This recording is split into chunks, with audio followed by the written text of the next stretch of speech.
kembali kita akan merenungkan firman Tuhan dengan tema masalah sebagai peluang yang terambil pada kitab Kejadian pasal yang ke-41 ayatnya yang ke-56. Beginilah firman Tuhan. Kelaparan itu merajalela di seluruh bumi, maka Yusuf membuka segala lumbung dan menjual gandum kepada orang Mesir, sebab makin hebat kelaparan itu di tanah Mesir. Sahabat sinar kasih, kebanyakan orang ingin hidup tanpa masalah. Padahal hidup di dunia ini selalu ada masalah, baik dalam rumah tangga, pekerjaan, pelayanan, dan sebagainya. Ada masalah yang terjadi karena ulah kita sendiri, namun juga ada masalah yang datang bukan karena kesalahan kita.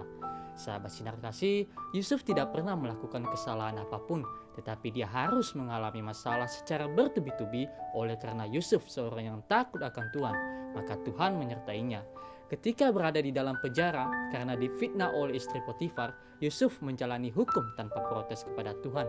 Tetapi dari penjaralah titik balik kehidupan Yusuf dimulai setelah berhasil mengartikan mimpi Firaun bahwa akan terjadi 7 tahun masa kelimpahan dan 7 tahun masa kelaparan di Mesir. Yusuf dibebaskan dari penjara. Dia diberi kehormatan, yaitu diangkat menjadi mangka bumi atau Perdana Menteri Mesir. Dia diberi kekuasaan penuh untuk mengatur masa kelimpahan dan kelaparan itu. Saat masa kelimpahan merupakan berkat yang besar yang luar biasa bagi Mesir. Namun saat terjadi kelaparan yang hebat, Yusuf mampu mengaturnya sedemikian rupa sehingga masa kelaparan itu dapat teratasi. Dengan baik, kelaparan bukan hanya melanda Mesir, tetapi juga Kanaan. Dan gara-gara masa kelaparan itulah Yusuf dapat berjumpa lagi dengan semua saudaranya dan ayah yang dicintainya. Itulah cara Tuhan mendatangkan masalah namun juga membuka peluang yang menjadi berkat dalam kehidupan.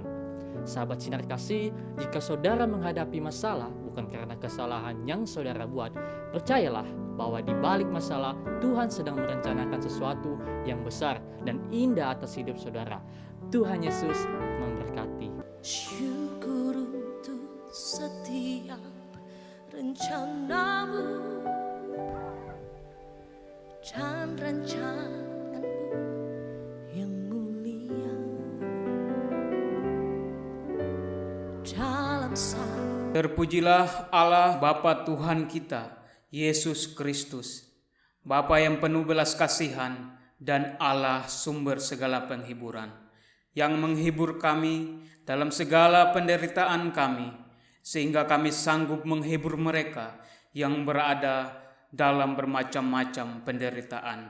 Dengan penghiburan yang kami terima sendiri dari Allah, pertolonganku ialah dari Tuhan yang menjadikan langit dan bumi. Tuhan memberkati engkau dan melindungi engkau.